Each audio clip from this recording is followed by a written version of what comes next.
Take two. What is up, everybody?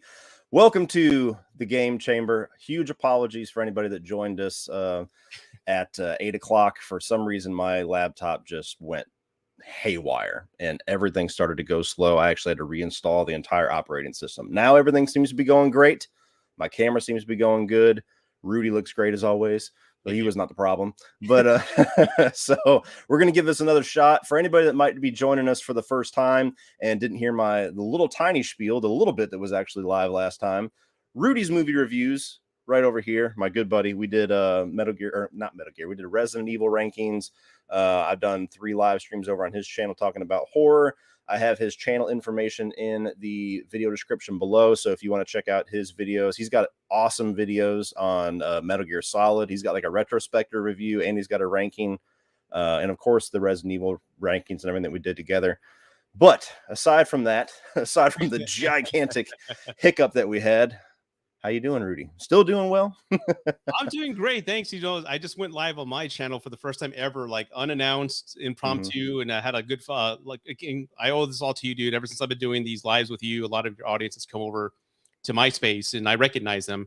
Awesome. And again, I appreciate that. Thank you for that, man. And just thought I'd do a video like, hey, let's get to know me. Let's all talk. So I had a good engagement and talking to everybody, and it was wonderful. So I'm great, man. Things are wonderful. Awesome. Everything looks great. So I'm good. I can't wait to talk about video games. I love video. Yeah, I can't wait to too. I was looking forward to this conversation, and I was telling Rudy I needed like a 15-minute buffer after I posted the thing to kind of let my blood pressure go down. I've had a lot of crazy shit going on the past week or so, and nothing but stress on top of stress. And then the fact that my laptop maybe being a brick, I was just like, just shoot me, just put me out of my misery, whatever it is. So looks like we're good. So I'm gonna call it and say that we're good. So if you've seen the title of the video, if you've seen the thumbnail, we are here to talk about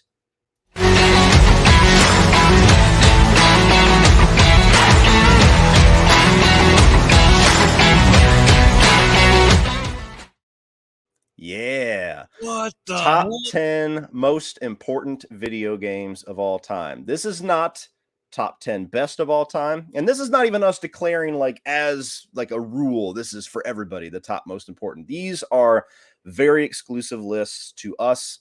These are 10 video games each that were very important to us, that shaped our video game fandom or changed how we looked at video games or impacted our lives in some way.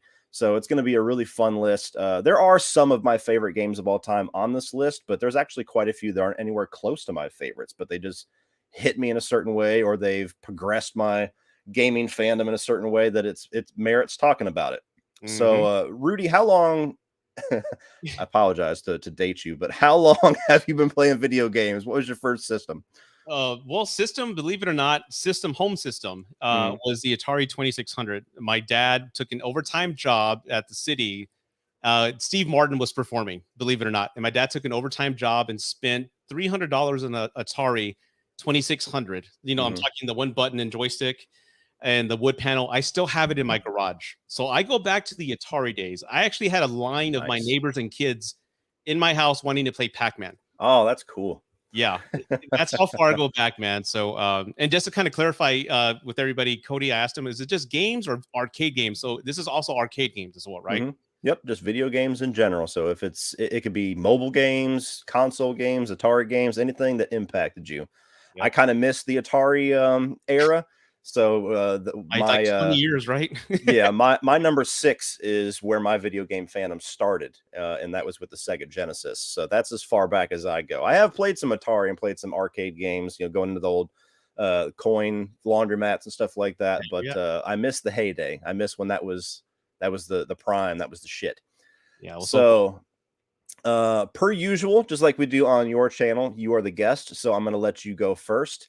Okay. And so I have graphics for every single one of these, and starting off at Rudy's number 10, and you can start talking while the graphics on, and I'll cut it right back off. All right. Well, everybody, my number 10 is Galaga. Look at that graphic, man. Well, you went all out on this. Yes, I did. I love this. This is awesome. Galaga for me is the game where I was really young. You didn't have to be too old or know how to work buttons. All it was avoiding missiles and firing and killing the bees. Mm-hmm. And this was the first game as a kid I remember just really connecting with. and just the anticipation and just like the rumors, like what stage did you get to?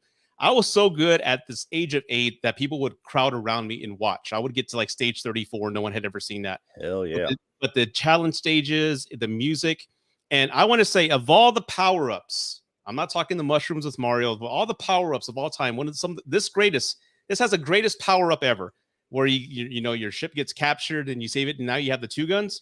Mm-hmm. Oh, dude, that's the greatest power-up of all time, in my opinion. And, again, it wasn't too complicated. It was simple. It was more or less like Space Invaders. But Galaga, for me, was the first game I really bonded with. And to this day, if I'm at an arcade or a movie theater and I see it, I'll put in 2 quarters and go play.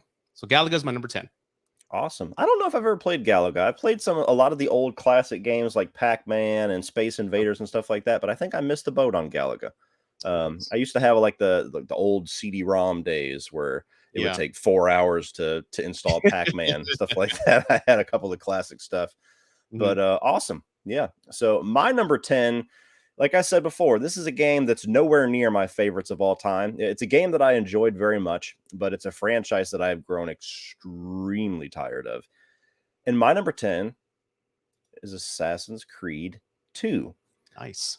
Assassin's Creed 2 was one of the most important video games for me because it kind of marked a new era as far as how I play video games. And what I mean by that was this is the first game that I ever played that I got so sucked into it, and I enjoyed the open world and I enjoyed the collectibles and the side missions and everything so much that this was the first game that I ever got the platinum trophy. And it was the first game that I ever looked at the trophies and went, these are kind of cool little in-game challenges. This is something different. Xbox had them first. You always got to say that before somebody says it first with the achievements, but then Sony had trophies. And I did not like the first Assassin's Creed game at all. I played it and I was like, this is a really cool idea on a shitty game. This is boring as hell. And like most Ubisoft games, they have a cool idea at first and then they perfect it with the sequel. And so Assassin's Creed 2 in and of itself is a really good game. It was a great story. It was a great lead. It improved everything on the first game, but really it was that trophy list and sucking me in so much that I wanted to get all the feathers and all the side missions and all the assassinations and, all the little silly thing, all the little moves you got to do in the trophy list to the point now where I think I probably have like 30 plus platinum trophies, maybe even 40 on PlayStation. And anytime I play a game now, that's always kind of the way that I replay it. Not necessarily the first time, but like, for example, Resident Evil Village that came out earlier this year. Loved the game. First time I play it, I'm just playing it. As trophies pop, cool, I did something. And then after I go back and replay it, I look at the trophy list and I'm like, okay, I got to do this. I got to play it once with a knife only. I got to play it once on Nightmare. And that is how I go back. And that really boosts my replay value of games to the point where I am just a straight up trophy whore. If I love a game, that fucking platinum is mine, baby. As long as there's nothing stupid on there, like Last of Us 2, where you got to play it on permadeath. And if you get all the way to the end of the game and die, you got to start all the way back over. Oh, hell no. Anything like that? No, sorry, fuck you. I'll go to the next game. But as long as it's manageable, that is something that's really a huge part of my gaming fandom now is trophies. And it's all because of Assassin's Creed 2. That's cool, man. You know what? I've never played any of them. Oh, wow. I don't want to know. I'm not going to say it's a very wash, rinse, repeat franchise. The second one was great. And then the second one had 2 other chapters that was kind of like 2.5, 2.75. And even by that point, you're like, okay, you're bleeding it dry. And ever since then, I have only liked one game in the entire franchise. And it's because every year they churn out a new one. And it's basically the same game with a new coat of paint. Gotcha. Kind of like Madden. Yes, like Madden, like Call of Duty. It's just like, I played this before, but it just looks a little different. Oh, man. All right, Rudy, your number 9. Oh, God. My number 9, everybody, is, there you go, Street Fighter 2. And let me kind of set the stage, everybody, because this is the early 90s, okay? There was a Street Fighter 1, but it really never picked up. But this is the early 90s. I'm hitting puberty, all right? I walk into the arcade. I see a crowd of people around this one console. Like, what the hell are they playing? You had to fight through. And I'm seeing this big yellow beast fighting a big Russian guy. I'm like, what game is this? What's going on? Because before this game, there wasn't any versus consoles. Oh. There wasn't any, let's see who's a better guy here. And this really was what started my learning how to be social amongst people and kind of proving myself, to the tall guy or the big guy or the guy who had like 20 wins in a row. Like, what you got, and it took a lot of effort for a young adolescent guy with a quarter to walk through that crowd. I got next. Yeah. And call it. And then you had to keep it on the quarter because some people would actually kind of steal the quarter and take it from you. That's mine. But to kind of go there and not know the moves yet, it had 6 buttons. Like, what the hell is this? What happened to jumping kick?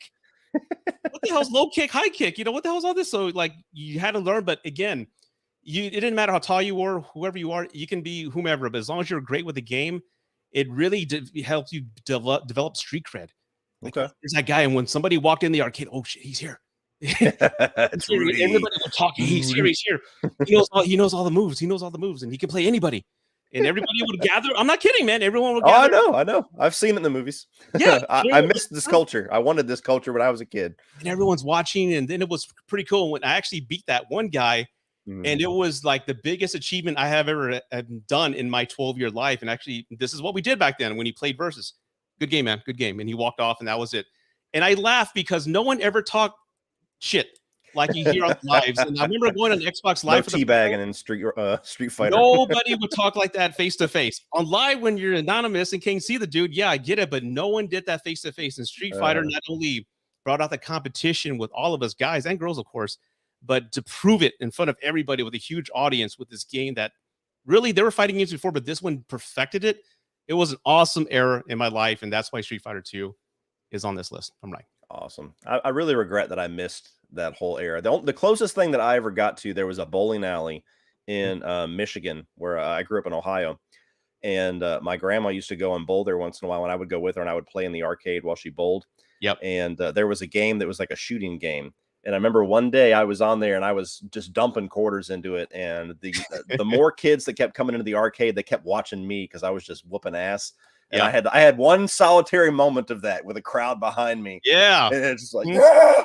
And then you hear the little ping when you got the high score. And, oh, you did it. It was then cool. You walk away, put the sunshades on, walk away from the explosion.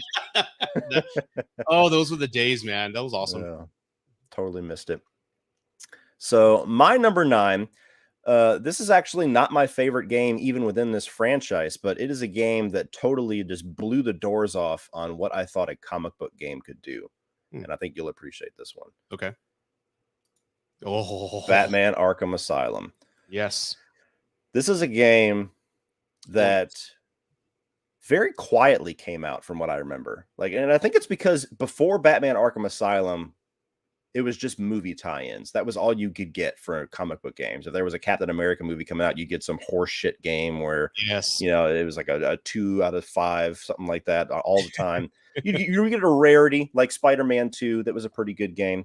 But for the most part, that was the only time you get it, a movie tie-in. And they were always, at best, it was a 3 out of 5 game. It was okay. And I remember I started to hear that this game was really cool. And this is when YouTube was just starting to kind of kick off. I saw a couple of reviews and IGN was kind of getting a social media presence.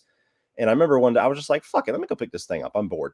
And so I went to Walmart that morning, picked it up on launch day, took it back and installed it and fell asleep while it was installing.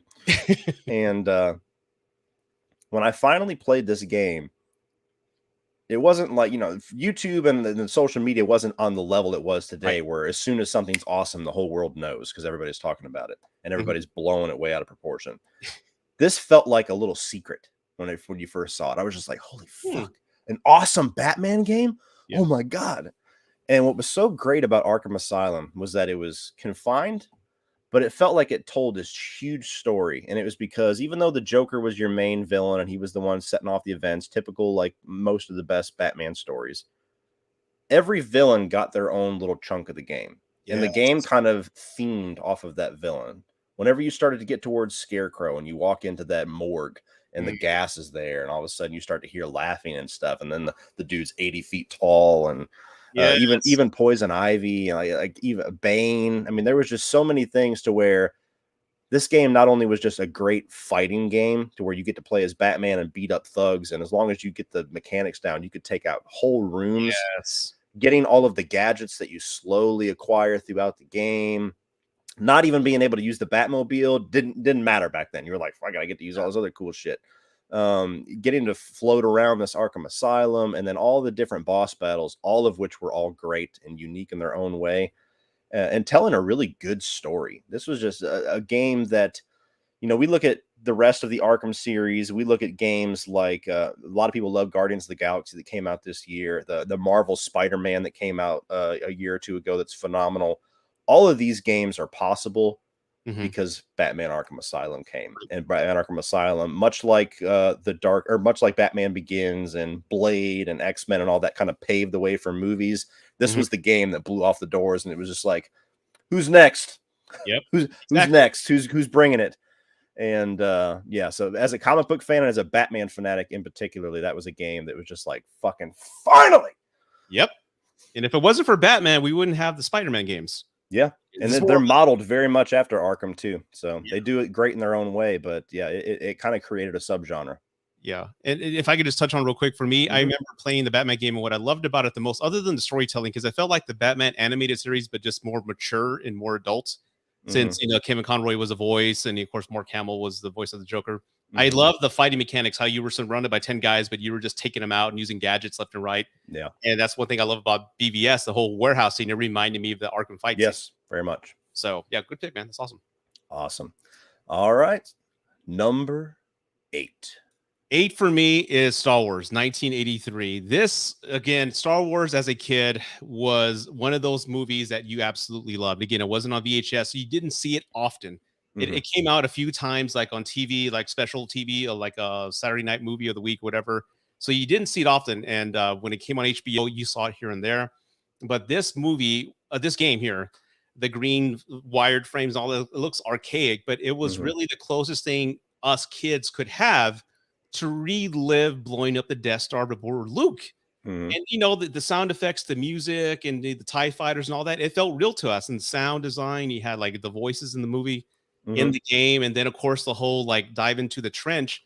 It was the greatest thing we've ever had. And of course you have like use the Force, Luke, and then it blows up. It was reliving. Can't shake him. Yeah, I can't shake him. And then the whole guiding through the trench and everything. It was just an amazing game. I've played it millions of times, but I love every single moment of it. It's just, it connects me with my childhood. And again, it was just for us young kids back in the 80s. It just, hey, you saw Star Wars. Yeah, I saw like 2 years ago. I loved it. And you couldn't see it yet. Now you can go live it with this game, and that'll always be part of my childhood. And again, it just unlocked my imagination, because you couldn't download or Google what a TIE fighter looked like. If you forgot, people would draw it for you, or you had to go watch the game. Like, oh, that's right. Check that out. So it was, again, the closest thing that brought us to Star Wars, which is one of the pivotal movies of my childhood. So that's why it's my number 8, man. That's so wild to think about, a time where movies weren't readily available at home, because especially nowadays we're so spoiled, where you got studios that are literally battling to where like 45 days after the theater. I remember you used to have to wait like a year, and that feels like an eternity now in retrospect. So thinking about going to see a movie and years pass before I can watch it again, that's a crazy thought to wrap my head around, because I grew up in the VHS era, to where, like I said, at tops, I remember Jingle All the Way was one where it was just like, when the fuck is this movie coming out? And that was about as bad as it would get. And nowadays, like you got day and date releases, you got 45 days later, it's on VOD and all that. It's pretty crazy. It is. And I think about that, because like you said, man, if you missed the movie, you could only see it at the movies, and some theaters would run that movie for sometimes a year. Yeah. Let's go see Star Wars again. You can do that, or the drive-in would show it a year or so. But after that, it wasn't out there. Yeah. And you couldn't see it at home until eventually HBO or Showtime started showing it. But yeah, that's so crazy to think about. Yeah. I wonder how much that's impacted movie fandom. Like how much, like, because typically people that grew up in that era, like it's movies from the 70s and the 80s that they hold on to and they love the most, for the most part. And I wonder how much of that is because they had to long for it for so long before they could see it again. And it kind of like consumed their movie fandom for a while, where nowadays we're so spoiled and we got movies coming at us, that you can't even watch all the shit that's out there right now. If you tried, to where even if we see something great, it's very easy to just forget about it, move on to the next thing. Most times we had toys. We would reenact the scenes with toys, or pretend we had lightsabers and things like that. But that's all we had. But such a long time ago. But it's just like, for me, just the other day. It's so crazy. I'm old. Yeah, I get it. I know how it is. Trust me. I'm thinking about, like, it wasn't this way where it was the lines and everything like that, the very old school Atari, but they had a slightly updated version that was on the 32-bit Sega Genesis that was Star Wars Arcade. Okay. And so it looks like garbage, but it's updated compared to the Atari. But I remember going through that same exact level on the Sega Genesis. I would always play the Death Star level because I'm like, I'm taking this bitch down. You're flying, shoo, and you got to like take the guns out before you can get into the trench. And yeah, so I experienced it in my own way. Yeah, awesome, dude. A little later on. All right, so this is another game that, again, this is not anywhere close to my favorite of this franchise. It's a game I'm very nostalgic for. But this is one of those games that when I first played it, I was blown away at the possibilities from here forward. And we have almost exhausted the possibilities that this game has paved the way for to an agonizing degree. And that is Grand Theft Auto 3. Damn, okay. So this is a game that when I got the PS2, I wanted the PS2 so goddamn bad. And it was for one game, Metal Gear Solid 2. I was a Metal Gear Solid fanatic, and the sequel being out and having to pass by it at the store for 2 years maybe, and just like, oh, it's fucking there. Come on, I got to play this. My life will not be complete. While it was a very fun game, Metal Gear Solid 2 did not quite live up to the amount of hype that I had behind it. And so aside from the Spider-Man movie tie-in game, kind of going back to what we were talking about with Batman Arkham, those are the only two games that I had for the first couple of months. And Grand Theft Auto 3 was this game that I remember going to the video store, and I played the first Grand Theft Auto on PlayStation 1, and that was the top-down one, the very arcade style. Mm-hmm. And I was like, well, that game was kind of cool. So this is like 3, I don't know, that might be interesting. And I remember I rented it, and I popped it in. And as soon as the first cutscene was over, and you're literally just driving around this city, and it's just like, do what you want. You want to do the missions? Do the missions. You don't want to do the missions? Go run people over. Go rob people. And I was just like, I can do whatever I want? What the fuck? And I remember playing this game constantly to the point where, I mean, we were talking about cheat codes offline before we went on live, and the cheat codes I had like memorized to the point where I could just like just flick my thumbs around and get the weapons and shit like that, and just doing that and having friends over and having contests to see how much carnage you could cause before you died, and then hand the controller over to somebody else. And I remember we even had a babysitter at one point that she wanted to play with us, and she was practicing for her driving exam. And so she would drive and stop at the red lights. And we were like, what are you doing? I didn't even know there was red lights in this fucking game. Play, shoot somebody. And so her turn would last like an hour because she's like, abiding the law and not doing anything. Yeah. But yeah, this is a game that just, for open world action games, this one blew the doors off. And we got all the umpteenth Grand Theft Auto games, the Red Dead games. There's so many games nowadays that do the open world thing. Some do much better than others, but it's all because Grand Theft Auto 3. That was the one where everybody was like, this is awesome. This is the way games should be. I can do what I want. I can do it at my own pace. And so for some of my favorite games that have become open world, like Halo Infinite, it's all because of Grand Theft Auto 3. So that's one that's very important to me. For me, I have to be honest, like I have never played any of the Grand Theft Autos. Because of the open world, let me kind of explain. Like I mentioned, I grew up in the 80s and 90s, so everything was stage-based or role-playing games where you had a mission to go take care of, and then you go on to the next, and you kind of evolve from that. And I remember playing it, I'm like, well, I can do anything. And believe it or not, it messed me up because I needed that. I need structure. Tell me what to do. I can just drive around for a while, listen to the radio. I bought Vice City. I think that's my favorite one. Yeah, and I'm just driving around listening to the radio. I'm like, I got to do something. And then before you know it, my ADHD. She's on fire. Yes. And I'm like, I need structure, so I could never. My attention span would not allow me to play the game because I would just trail off, and before you know it, I'm in a helicopter. And I'm like, what am I doing? And I can't play them. So the only role-playing game I've been able to play is Phantom Pain. That's the only one. Okay. Isn't that weird? That one's kind of structured. Yeah. Ish. Yeah. Yeah, I hear you. I've gotten really burned out. Like even just the Grand Theft Auto games themselves. After San Andreas, I haven't really dug them because they're just like Madden to me. It's like a new coat of paint, and they keep making the world bigger and bigger and bigger. And after a certain point, for me, it becomes cumbersome. I'm like, if I'm doing a mission, I don't want to have to drive for 45 minutes to get to the other part of the objective. It's just, and then you're just fast traveling everywhere, and it kind of destroys the point. So whenever they had the the GTA definitive trilogy come out, the remastered trilogy a couple months ago, I popped in Grand Theft Auto 3 and I had a blast just going back to a small little world and just being able to drive across the whole thing and not really feeling like I needed any fast travel and not missing it. I feel like a lot of games get a little too over ambitious with the size of the world to where it's too much. You can't have too much to me. I would agree. All right. Number 7. All right. Super Mario Land. Okay. Let me kind of set the stage. I grew up in the 80s, as I mentioned. I'm saying that all too many times, but Super Mario Brothers on the NES was one of the best games I've ever played in my life. But it just unlocked my imagination and my curiosity, because this game was, there's a hidden mission, like a mystery box over here if you just jump and do this. So you played it all the time hoping you can discover a mystery. And then when Super Mario Land came out for the Super NES, the graphics look so amazing, dude. They look mind-blowing. They blew my mind. Just the animation with Mario, and you can ride a dinosaur. I'm like, oh my God. And then you fought Bowser and he flew toward the screen all pixelated. That was like, oh my God, he almost got through the TV. It just, in the world, man, I love the Super Mario Land as far as like the time and the bonding I had with my friends and cousins, because we'd stay up all night. There's a donut land. I'm like, shut up. Where? Like, yeah, you go under the finish line. There's another finish line. Like, what? There's a Starland. All these mysteries and secrets that just blew my mind, and just uncovering all these other options and things like that. It was just a wonderful game for that type of age for me. It is my curiosity, my imagination, the functionality, the story. It was just a wonderful game, and the graphics were just mind blowing at the time with the Super NES. So Super Mario Land, man, is my number 7. Awesome. I never got to play that one. I played some of the Mario Brothers games on the NES and the SNES, but I never played Super Mario Land. Was that on Game Boy? The Super NES. Super NES? Okay. Yeah, I never played the Land ones.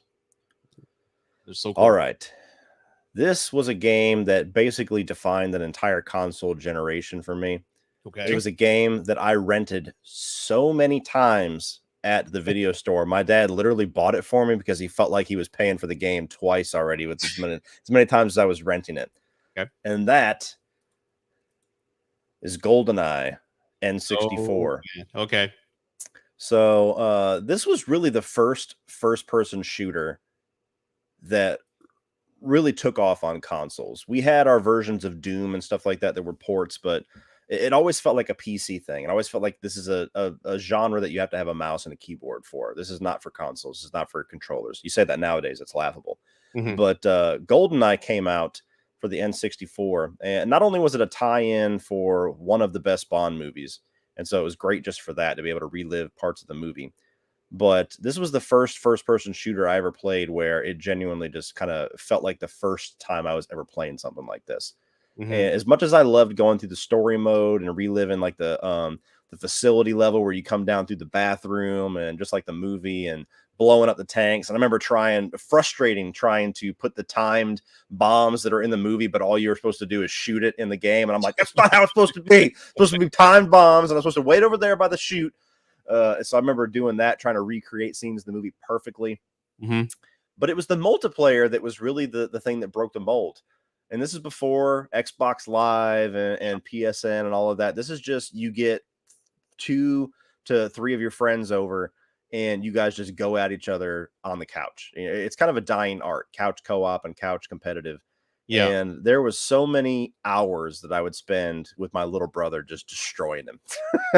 Let's play this. And then I would just demolish him round after round and never get bored. I remember there was a point where he really, the N64 was kind of fucked up. It had one stick, and that was how you aimed. And it's you try to go back and play with it now, and you're like, I got cerebral palsy or something. I can't play this anymore. But I remember my little brother was trying to figure it out, and I remember I walked into this room, and he was Jaws, and he had the rocket launcher, and he was waiting for me. All he was doing was spinning around like this, and I walked in, and he shot the wall, and all I saw was him getting engulfed in flames, and I was like, you killed yourself, you idiot. So I just have so many great memories playing with my cousin, playing with my brother, playing by myself, dancing with myself. But GoldenEye was just one of those games that, like, aside from Conker's Bad Fur Day, which almost made this list, that was pretty much a game that just defined an entire generation. Like I think N64, I don't think of anything else. I just think of GoldenEye. Oh, okay. I have a confession. Never played it. I never played it. Oh my God, Rudy! And I know what you're talking about because my nephew had a 64, and I would go watch him play. And I would play a little bit. I just couldn't get into. I didn't know the controls. And I didn't have that environment like you said. But I know how big it is. I'm very aware of the impact it is and how people were now, consider it one of the greatest games ever. But I bought a PlayStation, and I spent all my money on the PlayStation when I should have waited for the 64, which came out a year later. But I just never played it. But I remember those parties you said. I think I recall I would go to my nephew's house, and his friend would bring a TV. I think you can do that. And they had or was that Halo? I forgot. But they had I think it was Halo. Yeah, they had 2 TVs hooked up, and they're battling. That's Halo. Yeah. But I remember just the battles they'd have, and the screen would split into 4, right, on the Goldeneye. Yep. That's what I remember. Okay, but yeah, I never played it, man. So I hope I didn't disappoint everybody. No, it's fun. Everybody that played it, it's funny. It defines a generation so much. One of the best little, I don't know if it was a Vine or something. One of the best little videos I've ever seen on the internet was when a dad hooked up his old N64 and he was going to take on his son in GoldenEye. And he's like, "Does it work? Does it work?" And he's standing there, and his son grew up in like the Call of Duty era. So he's sitting there, and all of a sudden it shows like, dun. He's like, yeah, you about to get it, boy. You about to get it. And I just thought, I'm like, yes, that's it. That's me. Like if I would have done that to my son, I'd be like, oh, you don't even know how bad you're about to get it. Oh man. Speaking of getting it bad, number 6. Oh God, number 6 for me is Mortal Kombat. And let me kind of again set the stage for you. I'm a freshman in high school in the morning class, morning homeroom, and someone says, "Hey man, did you hear about that game?" I'm like, "What game?" "There's this game where this guy ripped this guy's head off, and you can see his spine." Like, shut up! They wouldn't make that game. He goes, "I'm serious. I heard about it." And I'm like, I disagree. It's a very good game, but I think Donkey Kong is the best game ever. Exactly. And the first time I actually saw Mortal Kombat again, I went to this local arcade by the mall by my house. And again, you knew when a new game showed up because there'd be a crowd of people around a console. And I remember just going like, "Oh, we got a game." And I looked and I saw a guy yellow fighting a guy dressed in yellow fighting a guy in blue. I'm like, that's the same player with just different colors. It's all bullshit, whatever. So anyway, you're watching it, and then Scorpion burns the guy down, right? And as soon as the fatality happened, the crowd rushed the arcade because they wanted to see it, and people were jumping over each other like, "Ooh!" Everyone freaked out, like, "What the hell? He killed him! You can do that? Did he get points? What the dude?" My adolescent mind blew up, man. I'm like, "Oh my God." So I was there for hours. Sometimes I had no money. I just watch because you heard rumors of a green guy in the background. Like, shut up. There's no green guy in the background. What? A green scorpion? Shut up. It's like, I heard he's a lizard. Like all this rumors and hearsay, man, because there's no internet. But the fatalities is what really blew our minds because it was like devil music in the 80s. It was really just like out there. Like, I can't believe they did it. Because no other game had ever done that before. Then when someone figured out Sub-Zero's fatality and we all saw that, everyone just, ooh. I remember seeing this guy grab his younger brother. "Come on, we're getting out of here." People were leaving because we were shocked. And you were just always hearing rumors about fatalities because you couldn't download the fatalities. Yeah, you had to figure them out and then memorize them. Yes, you went by memory. And there was always that one guy who knew them all. We're like, "Oh my God, that's so cool." And then and it was just mind-blowing. But again, at the time, it was very controversial. It made the news. But everybody, I don't care who you were, that game had one of the biggest crowds around it because the curiosity of wanting to see who got killed and how they got killed, that just captured our minds. And again, Mortal Kombat for me, again, as I mentioned with Street Fighter, the competition was up there. But this one was really fascinating to us because it took the Street Fighter formula, but now you can kill your enemy. And that's what really just blew our mind. So yeah, Mortal Kombat, man, number 6. That was such a momentous summer of my life, man. Hours in the arcade with no money, just watching. Renegade Hero, you sound like you had a fun childhood, Rudy. I want a movie of Rudy's video game childhood because it does sound awesome. Just split it into episodes. I had Mortal Kombat 2 for Sega Genesis. And I remember like it was yesterday. Once in a while, my dad would play a game with me. My dad does not like video games. I have not played a game with my dad since the first NFL Blitz on PS1. Just very few times that he would kind of try to play with me. And I remember we were sitting there, we were playing Mortal Kombat 2 one night in my little room in our trailer way back in the day when I was like 6, 7 years old. And we're both doing the same thing. Like I'm a kid. I don't know what the fuck I'm doing. He's a guy that doesn't really play video games. We're just sitting there button mashing. Just, I punched you. I did it. And I remember we were both doing this, and I was somebody, and he was Baraka, the guy with the little knives. Yeah. And I remember like it was yesterday. We're sitting there button mashing, and all of a sudden the stream like got like cinematic, and he went whoosh, and took my head off, and both of us went like this. Like, what? Yeah. And we just stood there for like 2 seconds, and my dad went, "I cut your fucking head off." And I always will remember that. Doesn't matter how old I get, doesn't matter how many new generations of Mortal Kombat. Whenever I think Mortal Kombat, that's the second thought that pops into my head is, "I cut your fucking head off." That's awesome. And so I can kind of relate. I can kind of relate to how crazy that was. Baraka's other fatality, where he just put the knives up and lifted you up, and you were impaled with your own weight, that gave me nightmares. Woo. That gave me nightmares. Not gonna lie. God. All right. My number 6 was the very first video game that I ever played and ever owned. Oh. So I was either 3 years old or 4 years old. I honestly can't remember, but I remember one day for my birthday, my dad got me a Sega Genesis and 2 games. And I didn't know what the hell this thing was. It was just like, what is this? You know, you're a kid, you open it, it's this box. I'm like, this ain't toys. What is this? And I remember he hooked it up. And it's funny when I watch my kids now, like I got a 5-year-old daughter, and watching her try to play video games, and it's very hard to be patient because she just can't quite get the mechanics and get it down quite yet. And it felt like I picked this game up and instantly knew what to do. It was just like I was born to play it. And so the 2 games that I got that year for my birthday, along with the Sega Genesis, my first system ever, was the Mrs. Pac-Man. Okay. And Sonic the Hedgehog 2. Oh my God. Oh, I didn't see that coming. Oh, wow. Okay. It's the only Sonic game I've ever beaten. So there's one thing for it. But this is a game that I played and replayed so many times, it would probably make a current time person sick. I mean, just loop-de-loops all over. I remember playing Emerald Zone just over and over and over again. And as I got older, I would always go back to it and get farther. You know, then I'd get a year older and I'd get a level farther, and a year older, I'd get a level farther. And this was a game that just like it birthed everything. It was like Child's Play 3 with my horror love. You know, Sonic the Hedgehog 2, it was just placed in my hands, and I was just like, what is this world that's awesome? And so, you know, it's a very classic Sonic game. It's got Emerald Zone is probably the most iconic of all of the Sonic levels, which is in Sonic, the very first level here.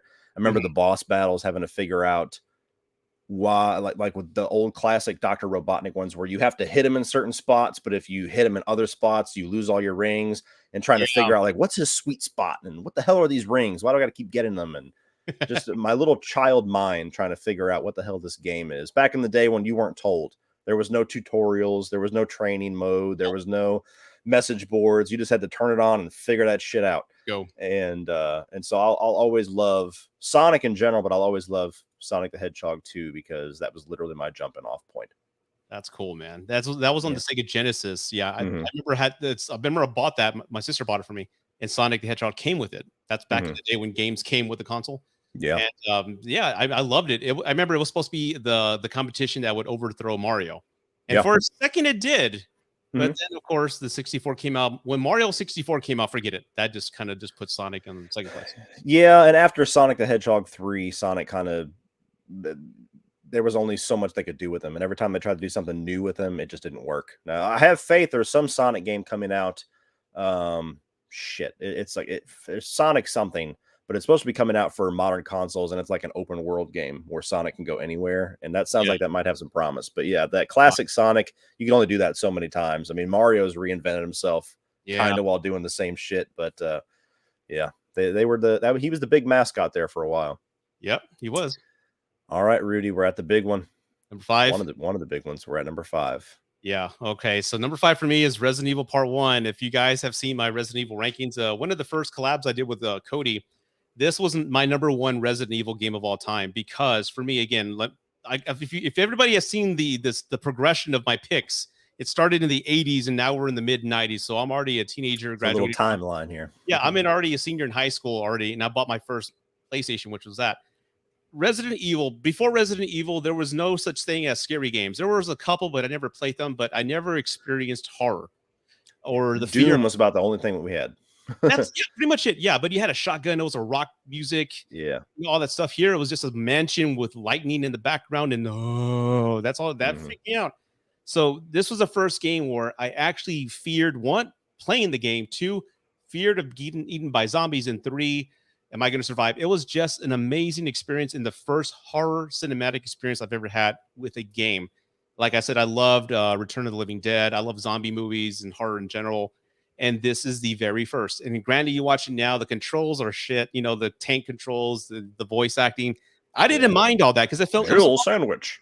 Yeah, like all that stuff. Yeah, and it felt like a B movie to me because I love B movies.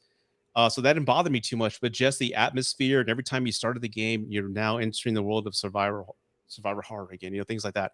So the atmosphere, the jump scares, the limited ammunition, you didn't know what was with the fixed camera angles. You didn't know what was around each corner.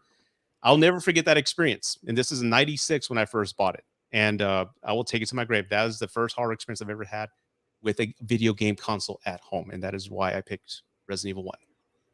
Awesome. Well, I completely missed the boat on the first 3 Resident Evil games. And I will forever kick myself in the ass for that. I don't know why. I don't have an excuse. I had a PlayStation 1. And I knew of Resident Evil. I'm like, these are popular. And I don't know why the fuck I never got one, why I never rented it. I have no idea. Wow. But I really wish I could have experienced it back when it was in its heyday, because I love the remakes of the game so much. And Resident Evil, which I'll be talking about here in a little bit, has eventually grown to be my favorite video game franchise.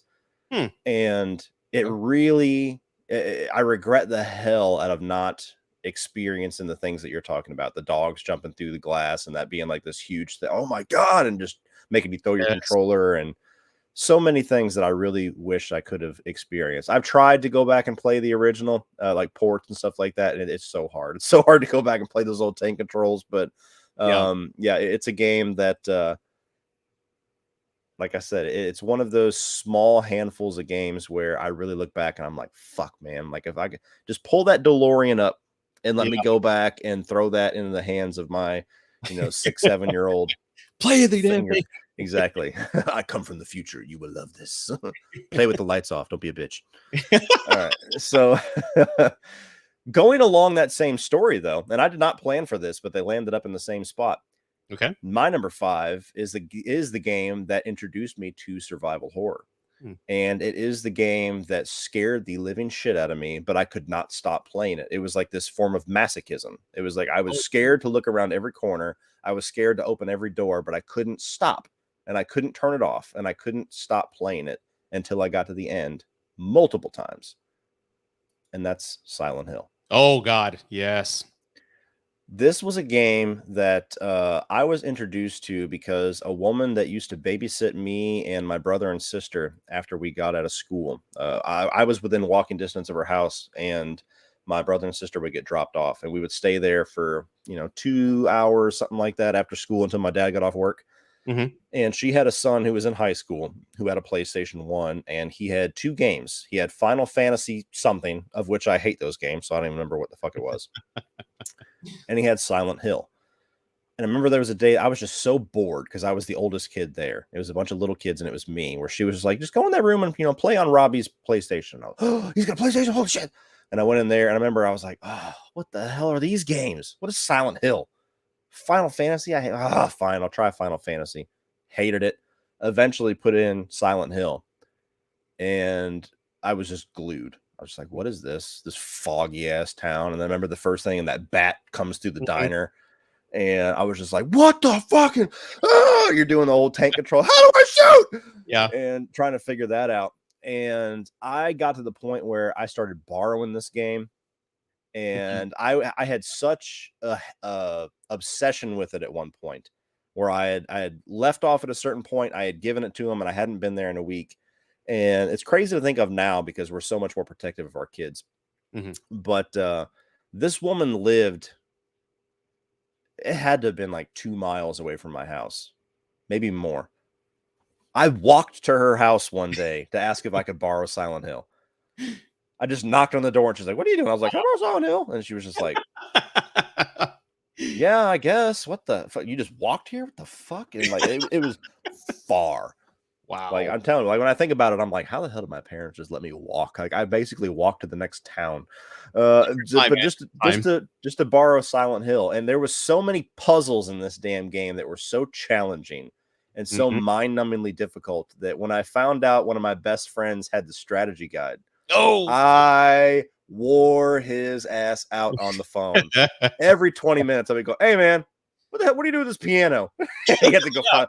Hang on, Yeah. try to find the page for me. And there's multiple endings. Yeah, there's an alien ending. You got to find these two things. One of them's I gotta find thing. Oh, I gotta restart the game. I gotta try this. And it was just one of those games where I was just so obsessed with it, and I was so scared to death of everything that was around every corner, all the Yes. noises, and nowadays it's because they were hiding the imperfections, but just the fog to where you Yes. had to be like 3 feet away from something before it was visible, and then by then it's too late. Yes. Yes. Um, Or when the yeah, static radio would start playing and you knew something was yeah, around you, just didn't know where. You're just like, yeah, yeah, yeah. exactly. Something would come out of the fog. Yes. You're like, oh, click, click, no! You try to run away. Shit, I Yeah. gotta turn around. Yeah, this was the game. Everything that you said for Resident Evil, you pretty much apply that to Silent Hill for me, which is funny because I haven't really become a fan of the Silent Hill franchise at all. Oh, I when Silent Hill 2 came out, I outright skipped it for some reason. It was just weird. I don't know what my deal was. mhm. I eventually went back and played it 2 years ago on Oh, PS Now. yeah. But yeah, Silent Hill, the franchise, never really took off for me, but I still have a lot of love for that first game for all the reasons you said about Resident Evil. Awesome. And I will go ahead and let you dovetail right into. Oh God. You Yeah. cheated a little bit. You got 1, 2, and 3. I only got a graphic of 2, but yeah, the Silent Hill trilogy, if you will, for number 4. Yes. 1, 2, and 3. Again, because Resident Evil 2 came out in 98, and then Silent Hill came out that same year. And Silent Hill, as you mentioned, everything you said about part one, I will agree with because it was not just survival horror like you had with Resident Evil, but it messed with my mind Mm-hmm. because some of the dialogue as far as religion and gods and things like that, sometimes I felt weird reading it and playing it because they were just saying some like blasphemous things sometimes about their religion. But out of the three, that entire trilogy, they all connect. And every one of those games, I have haunted memories, especially with two. I was just married, playing it on the PS2, and I just remember how the subject matter was very mature and very deep and very psychological. Psychological, yeah. And when you find out, I don't want to say spoilers, but when you find out that James is the one who killed his wife and why he did it, I'm like, what the hell? And that the Pyramid Head was really a manifestation of his like sexual frustration. And just Pyramid Head alone, if we could just stop for a moment and talk about Pyramid Head, how when you first meet him, he's just standing there on the other side of bars, and you're like, what is this guy? What's he doing? And he's following you through the entire game. Mm-hmm. Psychologically, no BS. I had nightmares about part two for years after playing it because it just messed with my mind. And you know me, after all the horror talks we've had, I like psychological horror, like Jacob's Yeah. Ladder. And that's what I think I loved about the Silent Hill movies because it reminded me of Jacob's Ladder with Tim Robbins back in the early 90s. Mm-hmm. Just this weird, crazy demon shit. And you're like, what's going on? Am I dead? Am I alive? That's what I was thinking because they crashed at the beginning of the game. And like, is this hell? Is this purgatory? I went to Catholic school, so I'm thinking about all these things, man. It just blew my mind. But the trilogy ends after 3. I'm not a fan of anything anymore. I hope we get Silent Hills one day. But part 3 and having the daughter kind of play the role. Yeah. Oh God, man. It's one of the most scariest games ever for me. Psychologically. It's hell. It really is hell in many deep ways, kind of like a Dante's Inferno sort of journey. And the atmosphere, as you said, the static radio playing, and just the noises. Like for me, when it comes to horror movies, as we've talked about, I can just hear a noise, and that's all I need. My mind would do the rest. And especially in Silent Hill 3, there's times you're in a room and you're just hearing all these like beasts around you making noises. You're like, what's around me? But you never see it. Yeah. That messed with my mind for years, dude. So this trilogy, beyond a doubt, hands down, is the one that really got me in the horror state in my mind. That psyche, and I'll never forget that. So Silent Hill 1, 2, and 3. That's awesome. Yeah, I missed the boat. I played Silent Hill 2, like I said, 2 years ago. By then it was kind of too late to get the appeal for it or whatever. But man, like, what the hell is Konami doing just sitting on Metal Gear Solid and sitting on Silent Hill? Like with Resident Evil remaking all the classic games and making money hand over fist and once again reclaiming the throne of survival horror. Like if they did a legit remake of Silent Hill 1, 2, and 3 to the level of quality that Resident Evil, like I don't even want to know how amazing that would be. And just the fact that they're not doing it just pisses me off. Like do we have the Activision acquisition going on right now with Xbox? Like PlayStation, buy Konami, do something with Metal Gear Solid and do something with Silent Hill, please. Please, for the love of God. And it's sometimes I feel like I'm cursed because everything I love, like Warner Brothers doesn't want to make the Justice League 2 and 3. Oh, you like this? Fuck you, no more. Yeah, the hell with you, Rudy. Like, damn it, man, just give me what I want. You'll make billions, I promise. You got to put on a poker face from now on. Like, Zack Snyder's Justice League wasn't that good. Yeah, right. Maybe that'll turn the tide. I don't know. Yeah.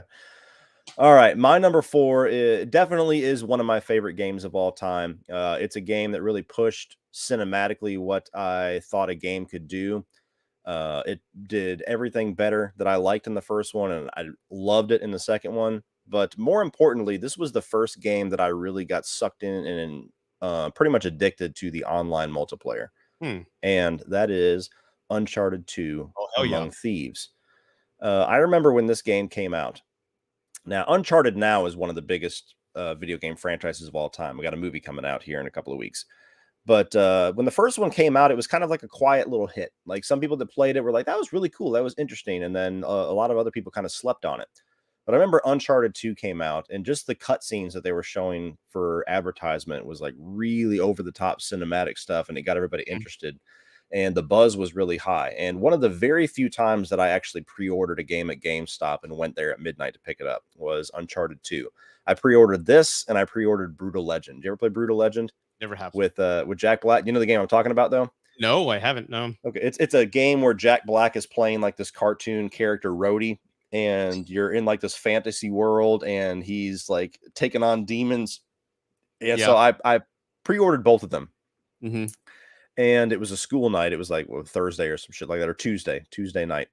And so my brother, who at the time was still in junior high, and he he was supposed to be going to bed. And I remember I told him, I was like, hey, I'm going to GameStop at midnight. You want to come with me? And I still don't know how I didn't get caught, because my dad always had like a seventh sense for shit like that. He would like come downstairs and be like, where's my kids at? But I took my brother. He stayed up, and then I took him all the way to GameStop, which was like 30 minutes away from our house, at midnight to go pick up these games, then come back. And then we played the first hour of Uncharted 2. He was probably dog ass tired the next day, but that was one of my cool older brother moments. But this game, story wise, graphics wise, action wise, just took everything that Uncharted did great and did it amazing. But the multiplayer, like I've said numerous times, I'm kind of an antisocial gamer. I like sitting there and getting like escapism, getting sucked into a story, getting sucked into a world and some characters. I don't really get into the sport side of things, where, like we were talking about earlier, like the teabagging and, you know, your mother's a whore and all that kind of stuff. I just that whole culture has never really appealed to me. Halo, Call of Duty, and I'm just like, I can play it a little bit and I get bored with it quick. Yeah. But Uncharted 2 had a multiplayer mode that I genuinely fell in love with, and I was sucked into it to the point where I could not wait to go back and play more and try to level up, and made a few online friends doing it. And I'm like, this is what it's supposed to be like. Nobody's cussing at each other. Nobody's calling each other whores. And so there was a couple of months there where I was really sucked into Uncharted 2. And it's one of 3 games in my entire life that I've really been sucked into the multiplayer: Uncharted 2, Gears of War 3, and Halo Infinite. And that's it. That's it for me. So, so that is my favorite Uncharted game as well, which has become one of my favorite franchises of all time. Just a badass game. I ain't got a whole lot else to add. It was just a masterpiece. You know what? You touched on something. By the way, I love the Uncharted series as well. Even the one that came on the PS4, me and my daughter, that's like one of the games she and I play together, and we take turns, right? But you mentioned the midnight releases. I'm on TikTok quite often, right? And I see like these TikTok stories come up with these guys sharing old videos of like this huge line outside GameStop. Oh yeah, like Halo 2 and shit like that. And then walking out and having these all night, play sessions, and all of them are saying, man, our childhood went by too fast. And I miss that. That's not my generation, right? Yeah. But I can relate to that time in your life where, you had no worries. You're just in line with your buddies about to play Halo and have an all night, gaming session. It's it was just right there too, just a couple of years ago in my mind. But I cherish those videos when I see it. And I understand they closed down the servers for Halo, and a lot of people signed on to Halo in the 360, and everybody kind of was shooting ammo in the air that's cool. In celebration of just like this is our childhood and we want to say goodbye. So it's touching. I like when gamers connect that way. Yeah, it's kind of a bit of a dying art. It's just like with video games or with video stores, because nowadays you have most people, I would say, play digitally. They don't really buy hard copies anymore, and you can do the pre-download thing to where midnight strikes, and then you can just play. It's already there. Yeah. But there was something about the experience of getting excited. Something finally drops. Getting in the car, driving to the store, maybe standing in line, getting your copy, and you're just like Excalibur. And just, going all the way home and reading the back of the box on the way home and reading the instruction manual. Like there was some cool secrets in there or something. And finally popping that bitch on and not having 7-hour update downloads and stuff like that. It was just right out of the box. However you bought it, that was the game. That's an era that I do miss. That's an era that you say that to kids nowadays, like my son, where he downloads games or, comes and borrows mine. And it's just like, you've never really had that experience of knowing, 5 more days till Halo 2, 3 more days, 5 more hours till Halo 2, and just counting down the seconds until you finally get it. Yeah. And but another thing, you don't see, like, you go into a room, you see people playing a game together in the same room anymore, or like you have a come to your house and they have the games in the backpack and all that. That doesn't happen anymore. Because everyone joins online or does a Twitch thing, which I get. You're more connected to a wider audience, but there was something simpler about those times. And I miss those times. Again, the words of my generation, but I can relate because I had those times in the late 80s, early 90s, which is a good segue to my number 3. Yep. A very good segue into Super Mario Brothers 3, man. Of all the Mario Brother games, this one is my favorite because I just love the originality and creativity with, not just the flower that shot, fire or anything like that. You had frog suits, you had raccoon suits. And you just had this different world. It wasn't Bowser. It was like these other dragons or something like that had castles or something like that. I don't recall. But it was just a wonderful game where there was just so much to explore. And I remember I would have my cousins, my nephews. We'd be 3 or 4 of us. We're all like freshmen in high school. No, this is like our junior, like 8th grade or something like that. We're all just staying up all night playing this game, man. And I found a flute. Like, where? How do you get the flute? Just things like that. It was just wonderful. And that's something I always cherish about Mario games, is because it unlocks the imagination of a young kid, because you wonder with the suits that are out there, what powers can you get? How do you defeat this? And you have this map and your imagination just went wild with these mushrooms and the little gambling little mushroom houses where you can align the images and get 1-ups, all that. It was just so much game for your buck, which I don't think we get a lot of nowadays. No.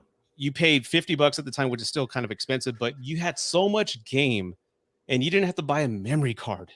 You just save it. And it was so wonderful, man. And there was a graphic I saw years ago that was a perfect analogy. It showed a cheeseburger disassembled and it said games nowadays, and showed the meat patty, and it was like main game. The lettuce was like DLC. The cheese was like bonus level DLC pack and update level and all this stuff. When back in the day, you got a game, that game was it. That was it. That cartridge, that disc, whatever.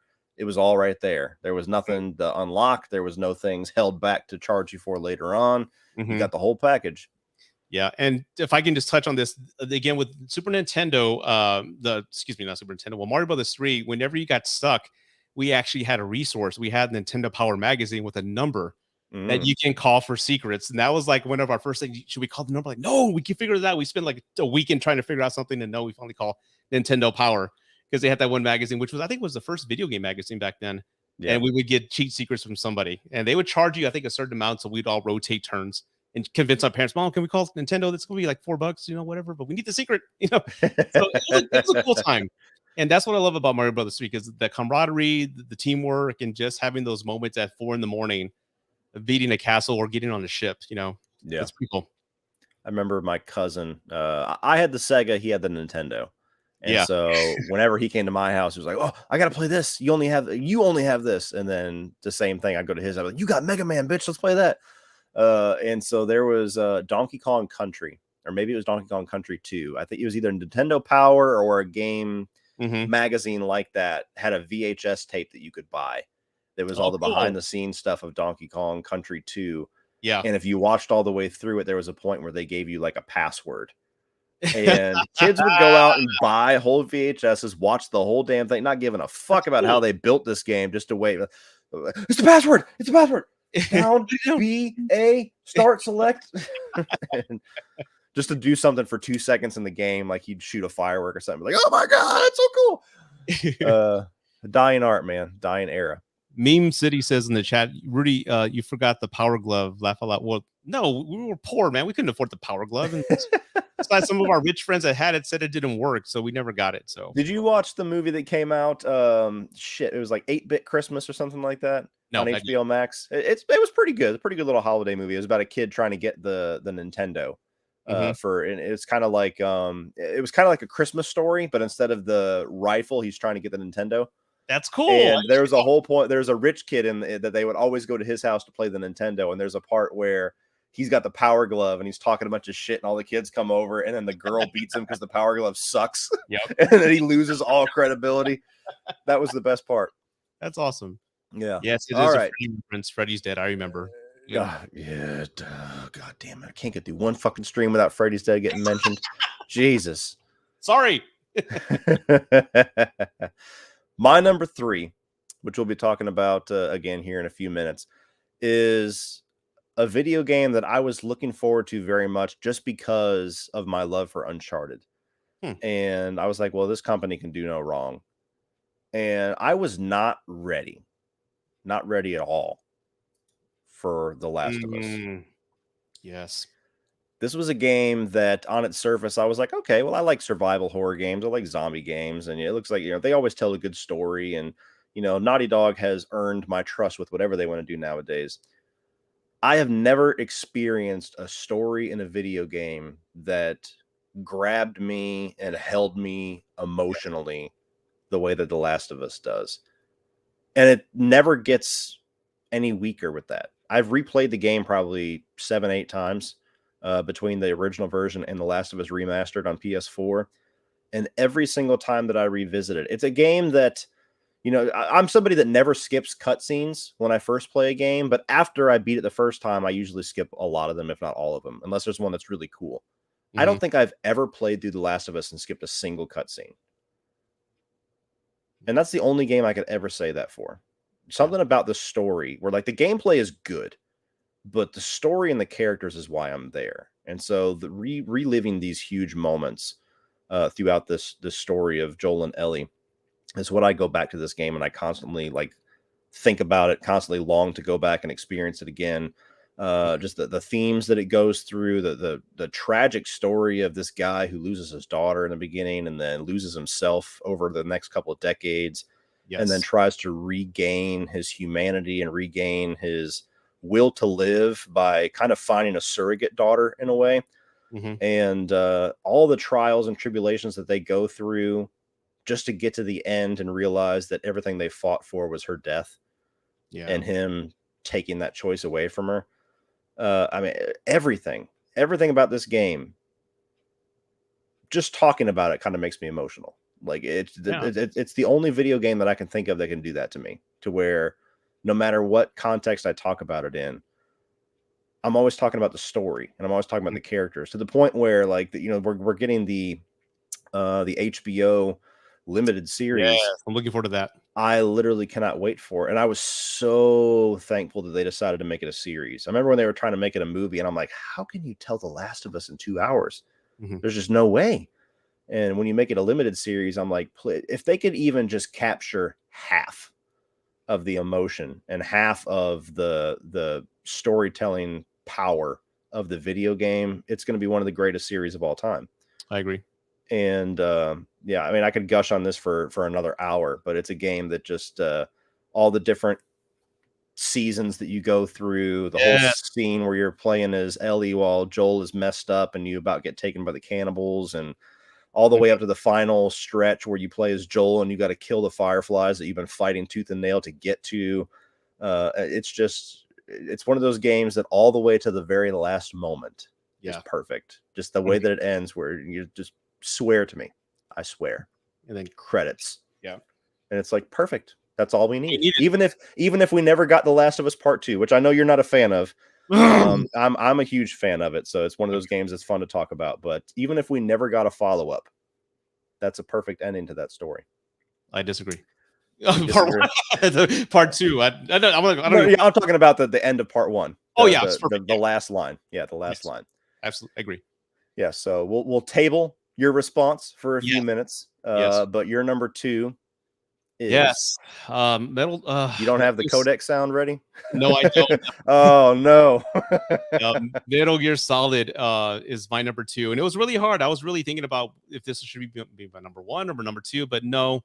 I'm confident with my number 1 choice, but Metal Gear Solid, as I've gone on 2 separate videos, my love for this franchise, because this, again, as I mentioned, the horror element with Resident Evil in the late 90s when this came out on the PS1, the 3D world was still new to me because for my entire life, I was this a side-scrolling platform, going from left to right. That's it. Here we had a world and it looked great. And this was the very first game I recall where the voice acting was top notch. Yeah. It was solid, and no pun intended, but it was wonderful acting. Yeah, it was just amazing. And it felt like a movie. And of course, I'm a movie fan, and I recognize the Escape from New York references and Snake Plissken and the whole timeline and get in there, Snake. You got a timeline. I was like, oh, I feel like I'm playing a John Carpenter movie. And I'm Kurt Russell. That's exactly how I initially felt.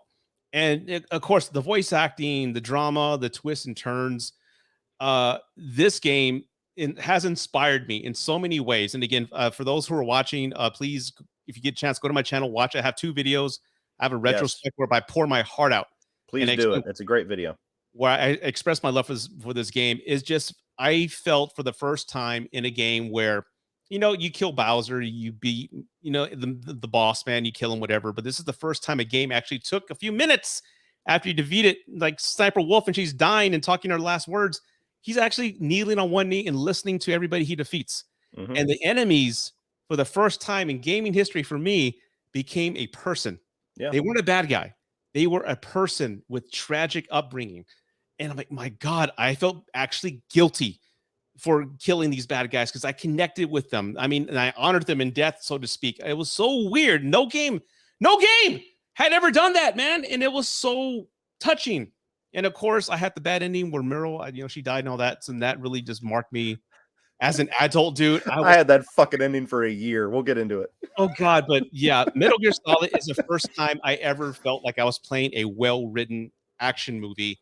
The credits starting in the beginning, you're going through like the dock, and the credits are still going like, oh my God, no one's ever done that before. This is crazy. It was a cinematic gaming experience, my first ever, and nothing will ever take that away from me. That's why I have it number 2. It's that important to me. I love it with all my heart. I agree 100%, and I will elaborate very shortly. Okay. So my number 2 is a video game that I didn't really have much interest in. It was like, oh, okay, another one of those. Kind of going back to a discussion we were having earlier. And I literally just rented it on a whim. There was nothing else out. And I was like, sure, I'll give it a try. Yeah. And this became not only one of my favorite games of all time, literally is my second favorite game of all time, but it's become the game that I have endlessly replayed to an agonizing degree. Every time it gets ported to a new console, I'm a whore. I always buy it. I always go back over it. I have probably beaten this game from the GameCube era to now 30, 40 times. I'm playing it right now on VR. Yeah. Resident Evil 4. Yeah. This was quite literally, no pun intended, a game changer for me. Like I said earlier, for some stupid ass reason that I will never forgive myself for, I completely missed Resident Evil until Resident Evil 4 came out. And this was when G4 was becoming a big TV station. Yeah, and I never really watched it that much, but I would catch it sometimes. And I remember I kept turning it on, and for a while there, all they were talking about was this Resident Evil 4 game. And I'm like, I've never played them. Like, what the hell is the big deal with these games? Like, Silent Hill was cool, but I mean, what is this? So he's shooting villagers. Okay, maybe it's cool. I don't know. And I remember I rented it, and I just got sucked into this damn thing so hard. And from the character of Leon to that balance of horror with the B-movie cheese, which this was like the last game that they had that good mix. After that, they either went too far, or didn't have it at all.